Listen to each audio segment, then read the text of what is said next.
Hello साथियों, केम छो? मजे में? तो चलो यार स्टार्ट करते हैं 11th का आज न्यू टॉपिक।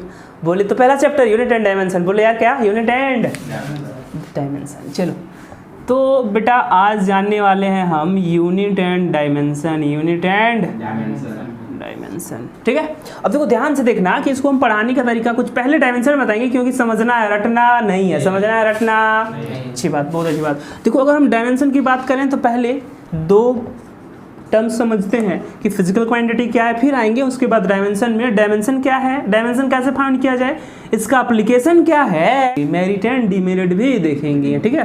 तो देखो पहला टर्म हम डिफाइन करने जा रहे हैं और वो है फिजिकल क्वांटिटी। क्या है? Physical quantity. बहुत अच्छी बात। फिजिकल क्वांटिटी किसको बोल सकते हैं? Physical quantity those quantity which can be measured. Those quantity which can be, वैसे क्वांटिटी जिसको मेजर कर सकते, जिसको माप सकते, जिसको मेजर, उसे क्या बोलेंगे? Physical quantity. इस वॉल से मैंने बताया कि इस वॉल से इस वॉल का डिस्टेंस मुझे मेजर करना है। क्या मेजर कर लेंगे? मान लो मेजर किया कितना है? 3 मीटर। मान लो कितना आया? 3 मीटर। क्या इस वॉल से इस वॉल का डिस्टेंस को मेजर कर लिया? क्योंकि 3 मीटर आया, मतलब कर लिए। बाइक पे बैठे हैं, स्पीडोमीटर, आप देखो बाइक पे सेल्फ दबाओ, एक्सेलरेट करो, स्पीडोमीटर बताया कितना स्पीड जा रहा है, बताया नहीं बताया? तो क्या स्पीड भी मेजर कर लेंगे? अरे करेंगे। फोर्स भी मेजर कर लेंगे। तो जिसको मेजर कर सकते हैं ना उसे बोलेंगे फिजिकल क्वांटिटी, उसे बोलेंगे फिजिकल क्वांटिटी। तो क्या इसका डिफिनेशन लिखना महा आसान हो गया? क्या हो गया बोलो? महा आसान। क्या हो गया? महा आसान। क्या लिखेंगे? Those quantity, those quantity which can be measure, है ना, इज कॉल्ड, बोलो फिजिकल क्वांटिटी। Physical quantity. कोई दिक्कत? अच्छा एग्जांपल में लिखना चाहे तो क्या लिख सकते हैं? डिस्टेंस। अरे बोलो ना यार। हाँ, क्या स्पीड भी लिख सकते हैं? अच्छी बात। क्या फोर्स भी लिख सकते हैं? इसी तरह से बहुत सारी फिजिकल क्वांटिटी, बहुत सारी quantity dot dot dot etc। कोई दिक्कत? अरे है क्या? अब हम लोग देखें टाइप्स ऑफ फिजिकल क्वांटिटी। क्या देखें? Types of physical quantity. Types of physical quantity. तो बेटा there are 2 types of physical quantity. There are 2 types of physical quantity. हमने बताया कि types of physical quantity, types of physical. चलो यहाँ लिख देते हैं क्वांटिटी, इधर लिख देते हैं डिस्टेंस, ठीक है। हाँ तो बताओ types of physical quantity first देखने वाले क्या हैं? फर्स्ट देखेंगे फंडामेंटल फिजिकल क्वांटिटी। पहला क्या देखेंगे?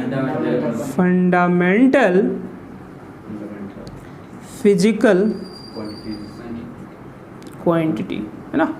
अब फंडामेंटल फिजिकल क्वांटिटी फर्स्ट आया और सेकेंड आएगा हमारे पास डिराइव फिजिकल क्वांटिटी। क्या आएगा? Derive physical quantity. Derived physical quantity, ठीक है। डिराइव फिजिकल फर्स्ट है, फंडामेंटल सेकंड है डिराइव फिजिकल। फर्स्ट है फंडामेंटल, सेकंड है डिराइव फिजिकल क्वांटिटी। अच्छी बात। अब देखो फंडामेंटल फिजिकल क्वांटिटी क्या है? क्योंकि फिजिकल क्वांटिटी तो समझ में आया। अरे आया नहीं आया? जिसको मेजर कर सकते हैं उसे फिजिकल क्वांटिटी, जिसको मेजर कर सकते हैं उसे फिजिकल। अच्छा ये कितने टाइप का है? 2 टाइप, एक फंडामेंटल दूसरा डिराइव। एक फंडामेंटल दूसरा। अब हम लोग जानेंगे फंडामेंटल क्या है, फिर क्या जानेंगे डिराइव क्या, फिर क्या जानेंगे। पक्का? कोई दिक्कत नहीं।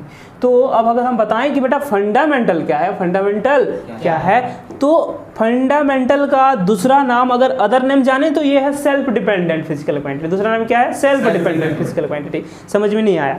अरे इसका दूसरा नाम बता दो ना, सेल्फ डिपेंडेंट फिजिकल क्वांटिटी। अगर सेल्फ डिपेंडेंट फिजिकल क्वांटिटी मतलब ये वैसे क्वांटिटी जो किसी पर डिपेंड, सेल्फ डिपेंड मतलब दूसरे पर डिपेंड करता है क्या? सेल्फ डिपेंडेंट का मतलब होता है जो दूसरे पे डिपेंड नहीं करता है। तो इसका डेफिनेशन अपने आप आया कि वैसे फिजिकल क्वांटिटी, वैसे फिजिकल जो दूसरे पे डिपेंड, वैसे फिजिकल क्वांटिटी को फंडामेंटल फिजिकल क्वांटिटी बोलेंगे। Fundamental physical. तो इसका डेफिनेशन तुम इंग्लिश में कैसे बोल सकता है कि those quantity, those which do not depend upon any other physical quantity, any other physical quantity, जो अदर फिजिकल क्वांटिटी पे डिपेंड नहीं करे उसे क्या बोलेंगे? फंडामेंटल। उसे क्या बोलेंगे? अब देखो ध्यान देना, इस यूनिवर्स में, इस दुनिया में बेटा इनफाइनाइट फिजिकल क्वांटिटी कितना है? इनफाइनाइट मतलब बहुत सारा फिजिकल क्वांटिटी। इनफाइनाइट, फिजिक्स में इनफाइनाइट का मतलब क्या होता है? बहुत सारा, बहुत ज़्यादा, है ना, बहुत सारा फिजिकल क्वांटिटी। क्या सारे फिजिकल क्वांटिटी को इतने छोटे से दिमाग में अटाया जा सकता है? नहीं। बोलो, सबको रट के याद रखा जा सकता है? पॉसिबल नहीं है, पॉसिबल नहीं है। तो इसको कैटेगराइज कर दिया 2 में। हम लोग देखें क्या? फंडामेंटल और दूसरा डिराइव, क्योंकि दुनिया में इस यूनिवर्स पे बेटा फिजिकल क्वांटिटी इनफाइनाइट है, बहुत ज़्यादा है, तो सबको याद रखना पॉसिबल, सबको याद रखना पॉसिबल। अगर याद रखना पॉसिबल नहीं है तो दो पार्ट पे इसको कैटेगराइज कर दिया, डिवाइड कर दिया, पहला फंडामेंटल और दूसरा डिराइव। अब फंडामेंटल अभी मैंने बताया कि फंडामेंटल क्या है, जो दूसरे पे डिपेंड नहीं करता, those quantity which do not depend upon other physical quantity is called fundamental physical quantity. समझ में आया? आया? दूसरा अगर हम बात करें डिराइव फिजिकल क्वांटिटी, किसका? डिराइव फिजिकल क्वांटिटी को, तो इसका डेफिनेशन अभी हम लोग देखें कि those quantity which depend upon fundamental physical quantity, ये किस पे डिपेंड करता है? इस पे। तो those quantity which depend upon fundamental physical quantity is called derive physical quantity.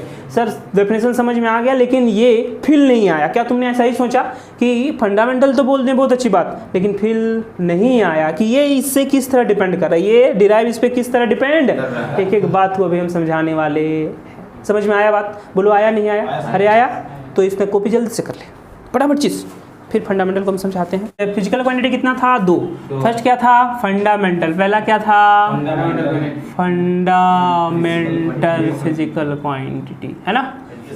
और दूसरा क्या था? Derive physical quantity. Derive physical, तो पहले बात करेंगे फंडामेंटल का, पहले बात करेंगे फंडामेंटल, फिर बात करेंगे डिराइव फिजिकल क्वांटिटी। तो देखो fundamental physical quantity self dependent physical quantity था, मतलब दूसरे पे डिपेंड, तो ये बेसिकली है 9, लेकिन अभी हम लोग यहाँ देखने वाले हैं 7। कितना देखेंगे? 7। और वो 7 कौन कौन है, उस 7 को जानना है, 7 का डायमेंशन जान लेना है, 7 का यूनिट जान लेना है, तो पूरा दुनिया का जान लेंगे, पूरा दुनिया को, मतलब फर्स्ट एंड लास्ट मुझे किसको जानना है? Fundamental physical quantity. किसको जानना है? फंडामेंटल फिजिकल क्वांटिटी को। अब ये फंडामेंटल फिजिकल क्वांटिटी कौन कौन है, कौन कौन है, इसे देख लेते हैं। देखो अगर हम बात करें फंडामेंटल फिजिकल क्वांटिटी का, अच्छा इसका डेफिनेशन लिखा क्या? डेफिनेशन लिखा क्या? नहीं लिखा है, तो क्या तुम अपने से भी लिख सकता है? क्या लिखेगा? Those physical quantity, those physical quantity which, ये do not depend, which do not depend on other physical quantity, other physical quantity is called fundamental physical quantity। कोई दिक्कत? चलो अच्छी बात, fundamental physical quantity, fundamental physical quantity, ठीक है। हाँ चलो अब देखो ध्यान देना, अब इसका एग्जांपल कि कौन कौन फंडामेंटल फिजिकल क्वांटिटी है ये जाने। तो पहला बेटा लेंथ, दूसरा है मास, दूसरा है मास, थर्ड है टाइम, फोर्थ है करंट, फिफ्थ है टेम्परेचर,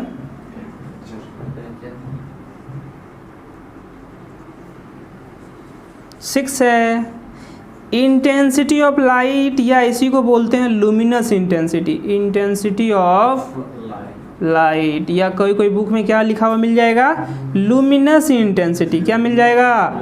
हाँ। और next one is amount of substance. क्या है? Amount of substance. कोई दिक्कत?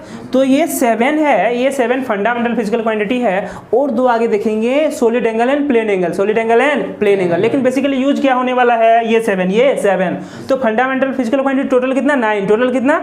जनरली यूज कितना करते हैं? 7। 7 को याद रखना बहुत जरूरी, 7 को याद रखना। और यही फर्स्ट एंड लास्ट हम याद कराएंगे, अगला याद कराने वाले नहीं है। जो भी याद आएगा सारा का सारा समझाएंगे कैसे आएगा नहीं आएगा।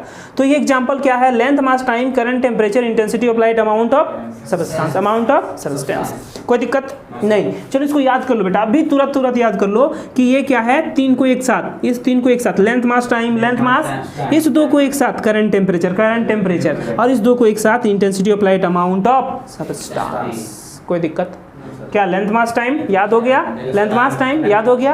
करंट टेम्परेचर, करंट टेम्परेचर याद हो गया? ये दोनों इंटेंसिटी ऑफ लाइट, टेम्परेचर हो गया, करंट टेम्परेचर। फिर क्या है? Intensity of light, amount of, intensity of light, amount of. अरे बोलो ना, याद हुआ या नहीं हुआ? हो गया पक्का? 1 सेकंड का टाइम देते हैं, जल्दी से दिमाग बैठाओ। Amount of substance,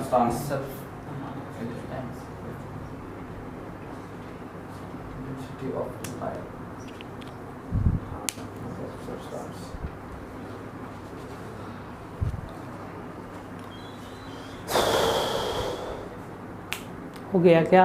yes sir. हो गया क्या? 3 को तो बड़ा आसानी से आया, लेंथ मास टाइम। फिर 2 तो बहुत आसान, करंट टेम्परेचर। फिर 2 intensity of light amount of substance, intensity of light amount of substance, intensity of amount of substance. कोई दिक्कत? कोई दिक्कत? पक्का? बोल दे, चल बालक तू बोल। Length mass time current temperature intensity of light amount of substance. Good. Length mass sir के sir length mass time current temperature intensity of light amount of substance. Good, तू बोल वाला। and mass time current temperature intensity of light amount of light और amount of substance. ठीक। amount of length mass time current temperature luminous intensity amount of substance. चलो ठीक। ये 7 ये क्या है? ये 7 क्या है? Fundamental physical quantity. फंडामेंटल जो किसी दूसरे पे डिपेंड नहीं करता, जो किसी दूसरे पे डिपेंड। क्या यहाँ तक कोई डाउट है? अरे कोई डाउट है? अब देखो ध्यान से देखना कि अब हम लोग पढ़ने वाले हैं डिराइव फिजिकल क्वांटिटी। क्या पढ़ने वाले हैं? Derive physical. क्या दूसरा डिराइव फिजिकल क्वांटिटी था? अरे था नहीं था? था। Derived physical. अच्छा देखो ध्यान देना, अभी इसका डेफिनेशन मैंने बताया। क्या बताया? कि किस पे डिपेंड करेगा? फंडामेंटल पे। किस पे डिपेंड करेगा? कि those quantity which depend upon fundamental physical quantity is called derived physical quantity. क्या तुम्हें याद हो गया? अरे बता दो, याद हो गया? Those quantity which depend upon fundamental physical quantity is called derived physical. कोई दिक्कत?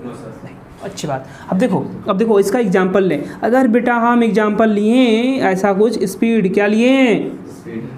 क्या स्पीड तुम्हें पता है कि क्या होता है? Distance upon time. अरे क्या होता है यार? Distance upon time. Distance upon, बोलो कोई दिक्कत वाली बात है क्या डिस्टेंस अपॉन टाइम ही स्पीड होता है?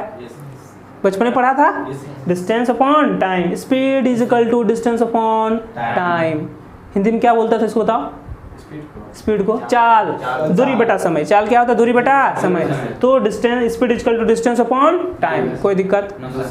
हमने बोला यार डिस्टेंस क्या होता है? डिस्टेंस क्या होता है? क्या इस वॉल से इस वॉल के बीच का डिस्टेंस 3 मीटर है? 3 मीटर। क्या डिस्टेंस मतलब ऐसे बोले कि इस वॉल से इस वॉल का लेंथ 3 मीटर है? अरे डिस्टेंस लेंथ तो बराबर है ना। डिस्टेंस मतलब लेंथ। यहाँ से यहाँ तक की लंबाई कितना है? 3 मीटर है।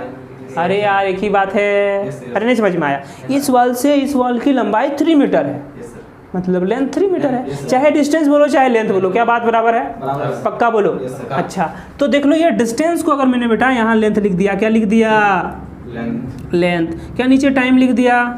अच्छा लेंथ और टाइम ढूंढो ना, यहाँ है या नहीं है?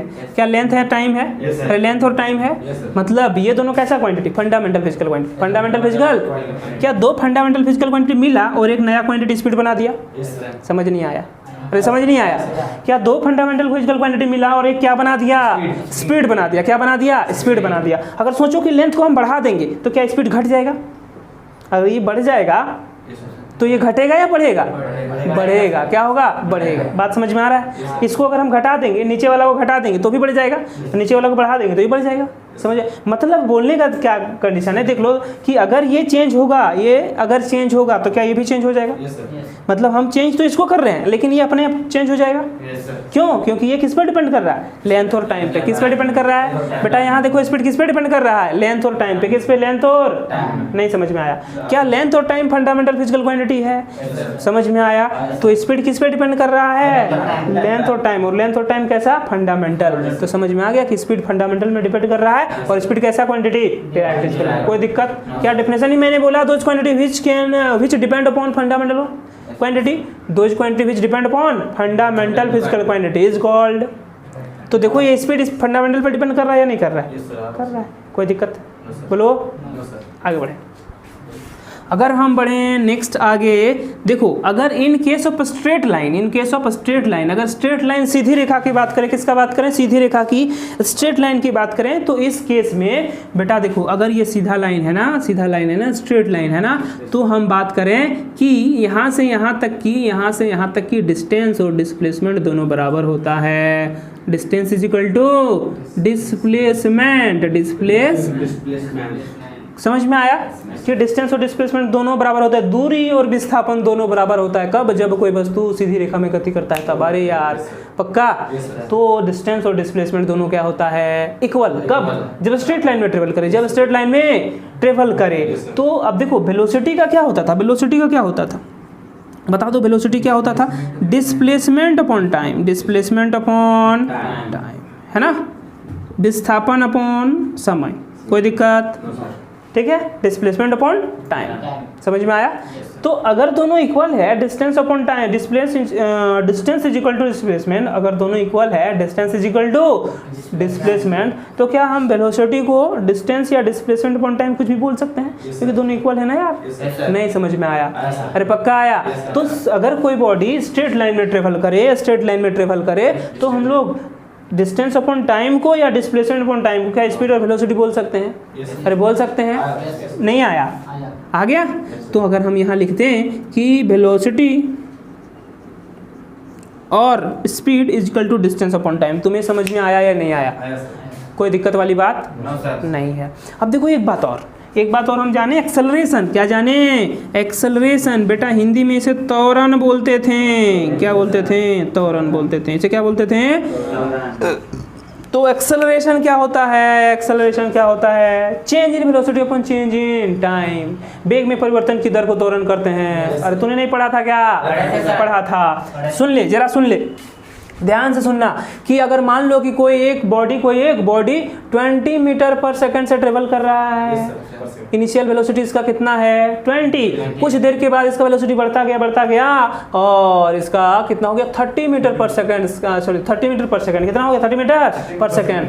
तो पहले कितना वेलोसिटी था? 20। बाद में कितना हो गया? 30। वेलोसिटी में चेंज कितना का आया? क्या फाइनल माइनस इनिशियल करते हैं? अरे यार फाइनल माइनस इनिशियल तो 30 माइनस 20 कितना आया बेटा? 10 मीटर पर सेकंड। क्या यही आया? तो एक्सेलरेशन क्या होता था? Change in velocity upon change in time. बोलो नहीं आया? अरे आया? चलो बहुत अच्छी बात। अब देखो क्या चेंज इन वेलोसिटी, यहाँ मैंने देखो क्या किया कि 20 में से 10 घटाया, 20 में से 10 को सब्ट्रैक्ट किया तो क्या, सॉरी 20 में से कितना, 30 में से 20 अगर सब्ट्रैक्ट किया तो कितना आया? 10। क्या ये वेलोसिटी है? 30 क्या है? वेलोसिटी है। क्या ये भी वेलोसिटी है? क्या ये भी वेलोसिटी है? अरे तीनों तो वेलोसिटी है। अरे ये भी वेलोसिटी है, ये भी वेलोसिटी है, ये भी वेलोसिटी। नहीं समझ में आया? ये थोड़ा बड़ा वेलोसिटी, ये थोड़ा छोटा वेलोसिटी, ये उससे थोड़ा छोटा वेलोसिटी, बट वेलोसिटी तो है या नहीं है? अरे है या नहीं है? पक्का समझ में आया? क्या ये चेंज इन वेलोसिटी मतलब वेलोसिटी? ये तो चेंज इन वेलोसिटी मतलब वेलोसिटी ही ना है। छोटा वेलोसिटी होगा या नहीं होगा? क्या छोटा वेलोसिटी है, छोटा टाइम? अरे बोलो ना यार।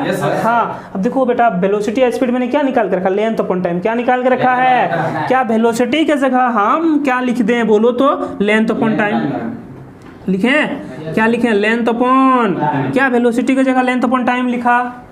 समझ में नहीं आया? आया? क्या नीचे एक और टाइम है? क्या टाइम इंटू टाइम स्क्वायर हो जाएगा? अरे पक्का बोलो। क्या नीचे एक और टाइम है? क्योंकि ये तो हम वेलोसिटी का लिखे हैं ना, नीचे एक टाइम बचा हुआ है तो टाइम इंटू टाइम का स्क्वायर। कोई दिक्कत? तो लेंथ और टाइम स्क्वायर मिला, लेंथ और टाइम स्क्वायर, और क्या बना दिया? एक्सेलरेशन। क्या बना दिया? बोलो पक्का समझ में आया? अरे आया नहीं आया? तो एक्सेलरेशन किस पर डिपेंड कर रहा है? लेंथ और टाइम पे। लेंथ और टाइम कैसा क्वांटिटी? क्या फंडामेंटल फिजिकल में देख लो, लेंथ और टाइम फंडामेंटल फिजिकल क्वांटिटी। समझ में आया? अरे आया?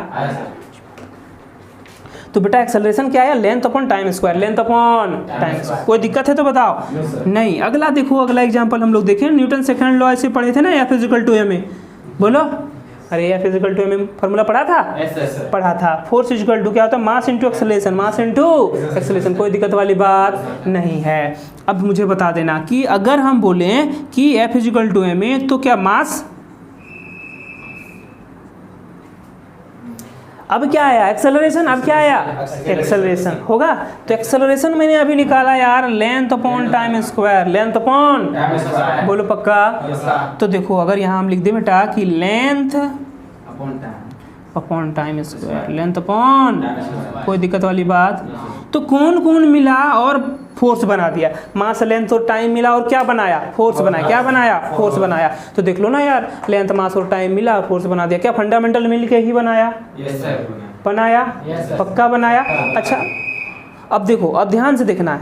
तो अब तुम्हें सोचना है यार, एनालिसिस करना है। इतना पढ़ने के बाद से, इतना पढ़ने के बाद से मुझे क्या करना है, एनालिसिस करना है कि आखिर जितने भी क्वांटिटी बन रहा है, जितने भी क्वांटिटी क्या हो रहा है, बन रहा है, वो किससे बन रहा है, फंडामेंटल से बन रहा है, फंडामेंटल से। मतलब अगर ये है तो सब कुछ है, और ये नहीं है तो कुछ भी नहीं है। क्या ये बात समझ में आ गया कि जितने भी क्वांटिटी बन रहा है सब फंडामेंटल से बन रहा है। मतलब अगर इसके बारे हम जान गए तो क्या सबके बारे जान गए। ये चीज दिमाग में आया नहीं आया, क्या अगर इसके बारे हम जान जाएं तो यही तो है सब कुछ। पक्का, फंडा क्लियर हुआ, हो गया। तो हम जाने कि इसका यूनिट क्या होगा, इसका डायमेंशन क्या होगा।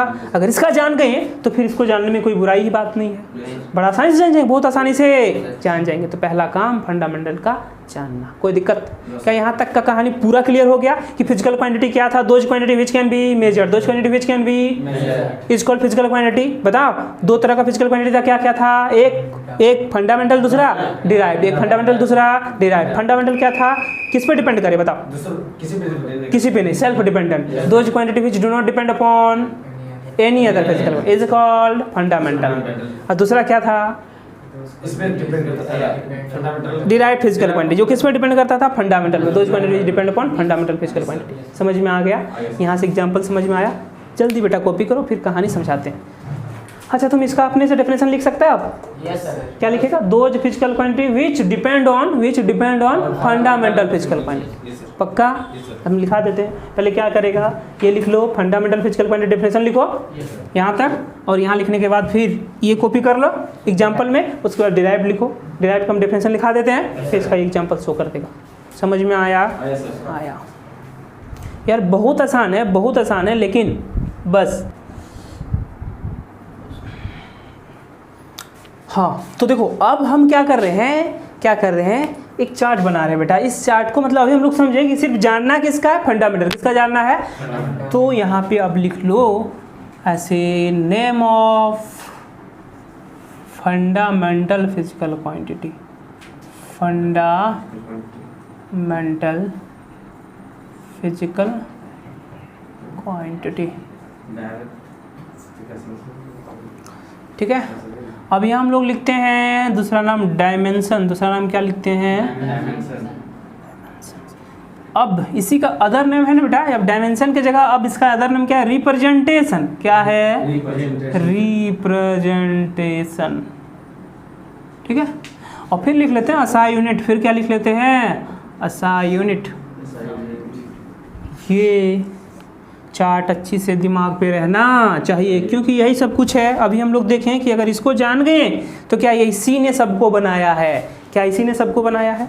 अभी देखें ना यार, तो इसके बारे में डिटेल से जान लेते हैं तो बस सब कुछ जान जाएंगे। अरे जानेंगे? अच्छा देखो, लेंथ। अब हम बोल रहे हैं कि डायमेंशन का अदर नेम क्या है बेटा, रिप्रेजेंटेशन। क्या है, रिप्रेजेंटेशन। पक्का? अच्छा जरा सा हम पहले से सोच लेते हैं। तुम बताया था पवन, क्या बताया था, पवन। तो पवन को किससे रिप्रेजेंट करें, क्या पी से रिप्रेजेंट करेंगे या नहीं करेंगे? तुम किससे बताया था, प्रदीप। फिर पी आ गया, छोड़ो तुम्हारा नहीं लेते हैं। तुम बता, विकास। अगर विकास आया बेटा किससे रिप्रेजेंट करेंगे, वी से। विक्रम। तो लोग इंसान ऐसा है, मतलब समझ में आ रहा है कि यार अगर पी बोले तो पवन समझना है और बी बोले तो विकास समझना है। क्या रिप्रेजेंट मतलब समझ में आ जाएगा? अरे आ जाएगा, नहीं आ जाएगा? आ जाएगा, अच्छी बात। तो उसी तरह से अगर हम बोले यार, देखो ये लेंथ, ये लेंथ किससे स्टार्ट है बेटा, एल से। और कैसा एल से, कैपिटल एल से। कैसा एल से, कैपिटल एल। कैपिटल मतलब समझ में आता है बड़ा, कैपिटल एल से। तो इसको रिप्रेजेंट हम कैसे करें बताओ ना यार। Capital L within big bracket, capital L within big bracket. कैसे रिप्रेजेंट करें, capital L within big bracket, बड़े ब्रैकेट ब्रैकेट के अंदर क्या, कैपिटल एल। बोलो, समझ में नहीं आया? तो यही इसका डायमेंशन होता है, यही इसका डायमेंशन। अब बहुत आसान हो गया, अब बहुत आसान। देख लो, अगर हम बोले तुमसे मास, क्या बोले, मास, तो मास कैसे स्टार्ट है, कैपिटल एम से, तो क्या इसका dimension capital M within big bracket होगा? अरे बोलो ना। टाइम कैसे स्टार्ट है, तो क्या होगा, कैपिटल टी।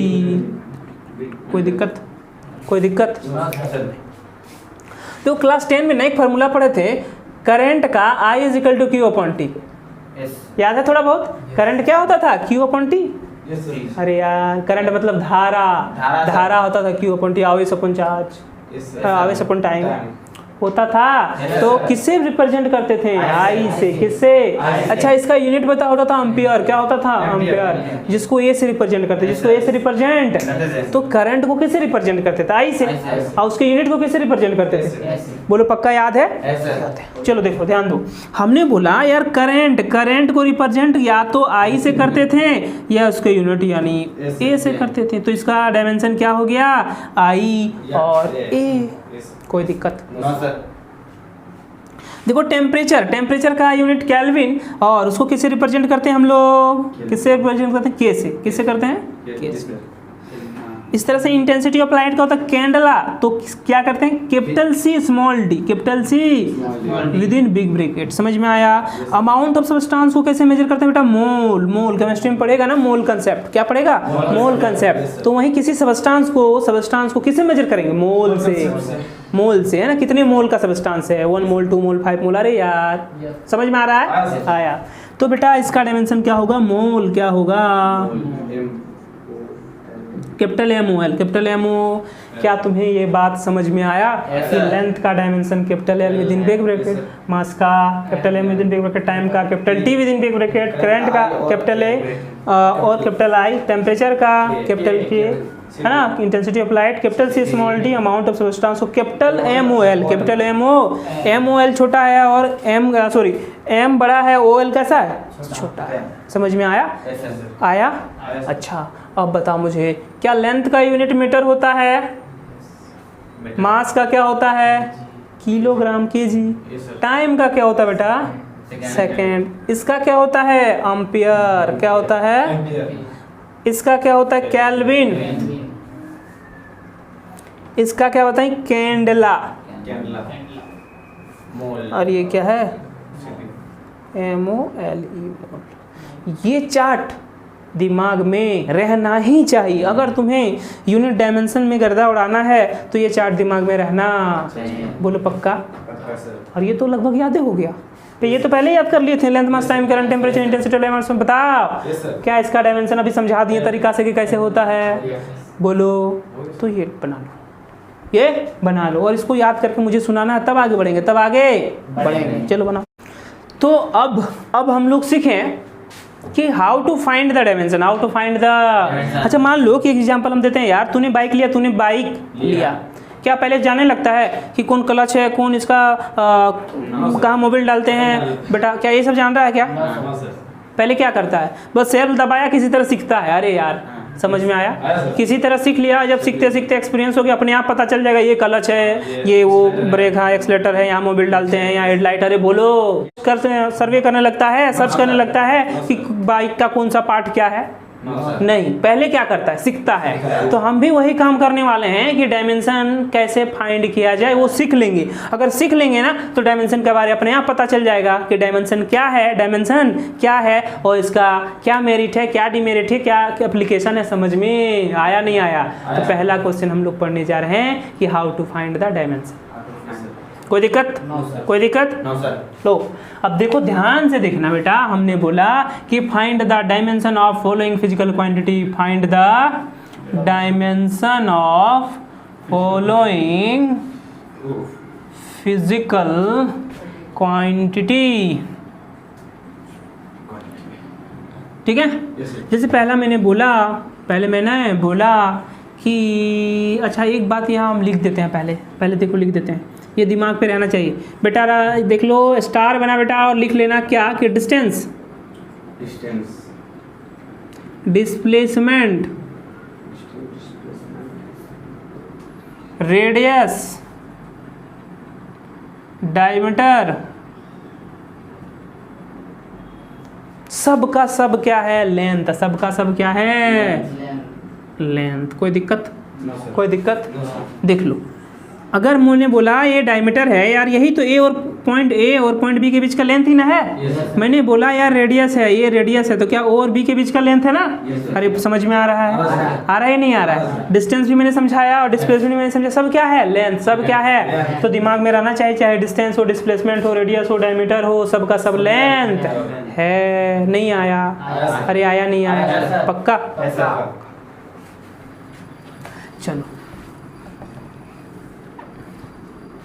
तो मैंने बोला find the dimension of following physical quantity. Find the dimension of following physical. पहला बताया चलो लेंथ या डिस्टेंस। पहला क्या है बेटा? डिस्टेंस। एक ही बात है, डिस्टेंस। दूसरा बताया एरिया। दूसरा क्या बताया? एरिया। तीसरा बताया वॉल्यूम। फिर मैंने बताया यार स्पीड। फिर मैंने बताया यार एक्सेलरेशन। स्पीड या वेलोसिटी की जगह लिख लो ना। फिर मैंने बताया एक्सेलरेशन। फिर मैंने बताया फोर्स। अच्छा, इतना का पहले सीख लें, फिर आगे बढ़ेंगे। ठीक है? क्या डिस्टेंस मतलब लेंथ? अरे बोल जल्दी से। Yes, distance sir. मीन्स क्या? लेंथ। Length. क्या लेंथ का डायमेंशन कैपिटल एल? L. क्या परेशानी हुआ? No, sir. नहीं। एरिया तुम्हें पता है कि एरिया एल इंटू बी होता है? Yes sir. अरे बोलो। Yes. क्या ये लेंथ और ये ब्रेथ? लेंथ और ये मैंने बताया इस रूम का लेंथ यार कितना है? 20 मीटर। कितना है? 20 मीटर। और इसका ब्रेथ है 10 मीटर। तो क्या ये ब्रेथ मतलब ही लंबाई है? Yes sir. अरे लंबाई तो है, Yes, sir. दोनों के बीच का डिस्टेंस है ना। Yes, sir. अब ये भी तो डिस्टेंस ही है। तो डिस्टेंस मतलब लेंथ। क्या ये भी लेंथ और ये भी लेंथ? अरे आया पक्का? आया। दोनों तो लेंथ ही है। Yes, दोनों sir. तो लेंथ ही है। तो इसका डायमेंशन एल और इसका भी डायमेंशन एल। अब देखो मैथमेटिक्स में फार्मूला पड़ेगा ना, A to the power N into A to the power M. अगर बेस सेम बेटा, देखो बेस में दोनों का ये है तो पावर ऐड हो जाता है। पावर ऐड हो जाता है। क्या एन प्लस एम? तो देखो यहाँ बेस में क्या एल, यहाँ भी एल, पावर 1 1। तो 1 1 कितना? क्या नहीं समझ में आया? आया। क्या वॉल्यूम भी इसी तरह से तुम बोल सकता है कि L B into H, L B into ये भी लेंथ, ये भी लेंथ, ये भी लेंथ। अरे ये भी लेंथ है, वॉल है या नहीं? ये भी इस रूम का, और ये हाइट भी क्या है? लेंथ ही है। क्या लेंथ हो जाएगा? तो हमने बोला यार कि ये एल का बताओ, लेंथ का डायमेंशन एल, ब्रेथ का भी एल और हाइट का भी एल सॉरी यहाँ एल। तो ये 1 1 1 क्या हो जाएगा? एल। कोई दिक्कत? No, sir. अरे कोई दिक्कत? No, sir. क्या स्पीड या वेलोसिटी, क्या डिस्टेंस अपॉन टाइम क्या होता है? Distance upon time. अरे बोलो, अभी तो समझा रहे थे डिस्टेंस अपॉन, और डिस्टेंस मतलब लेंथ बेटा। डिस्टेंस मतलब length upon time. Length upon length का डायमेंशन बोलो ना एल, टाइम का डायमेंशन बोलो ना टी। कोई दिक्कत? अच्छा देखो, इसको हम लोग ऐसे, कभी तुमने देखा होगा कि मीटर पर सेकंड स्पीड का लिखते थे ऐसे, मीटर पर सेकंड ऐसे लिखते थे, Yes, sir. पावर -1। तो अगर ये पॉजिटिव है ना बेटा, ऊपर ले जाएंगे तो क्या हो? नेगेटिव। क्या हो जाएगा? निगेटिव। कोई दिक्कत? No, sir. पता? कोई दिक्कत? No, sir. अगला देखें एक्सेलरेशन। क्या देखें? एक्सेलरेशन। एक्सेलरेशन हमने क्या बताया कि change in velocity upon change in time, change in velocity upon change in Time. Speed या वेलोसिटी का क्या निकालें? एल टी का पावर -1, एल टी का पावर माइनस। तो क्या ये वेलोसिटी है? Yes, sir. तो वेलोसिटी का जगह क्या लिख देंगे? एल टी का पावर माइनस। 1. और ये टाइम है तो टाइम का क्या होगा? टी। अरे समझ में आया? Yes, sir. देखो अब एल टी का पावर -1 और ये यहाँ 1 है, ऊपर जाएगा तो नेगेटिव हो जाएगा। Yes, sir. तो टी का पावर -1। Oh, minus 1. अब देखो ये फार्मूला से ऐड कर सकते हैं। Yes sir. बेस में टी है, दोनों का पावर कितना है? -1 -1। थोड़ा अच्छा से लिख देते हैं यार, एल टी का पावर -1 और यहाँ पे टी का पावर -1 होगा ना। तो दोनों में क्या हो जाएगा बताओ? टी का पावर माइनस 2. ऐड हो जाएगा ना, -1 -1 -2। Yes, sir. कोई दिक्कत? No, sir. अब देखो फोर्स। अब क्या देखें? फोर्स। अब क्या देखें?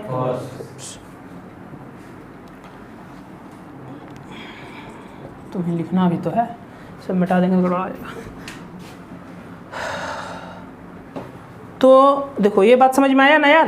क्या sir. कि एक्सेलरेशन का कितना निकल के आया बताओ? एल टी का पावर -2। कोई दिक्कत? No, sir. नहीं। अब देखो force is equal to mass into acceleration. Yes, sir. Mass into Acceleration. Mass का बता दो एम, और एक्सेलरेशन का बेटा कितना निकला है? एल टी का पावर। तो फोर्स का क्या निकल के आया? MLT minus 2. अच्छा ये पता चला कि कैसे निकाला जाए? डायमेंशन कैसे फाइंड किया जाए पता चला? Yes, sir. अरे नहीं चला क्या? आया सर। कोई दिक्कत? No, sir. पक्का? No, sir. कर लेगा कॉपी? Yes, sir. तो बहुत आसान है। क्या तुम्हें लग रहा है कि हम ये रट के लिख रहे हैं? No, sir. समझ में आ गया? समझ सकते क्या एक एक बात को हम लोग समझ सकते हैं? Yes, Yes, sir. तो ना कॉपी करो फिर आगे बढ़ते हैं। कॉपी करो।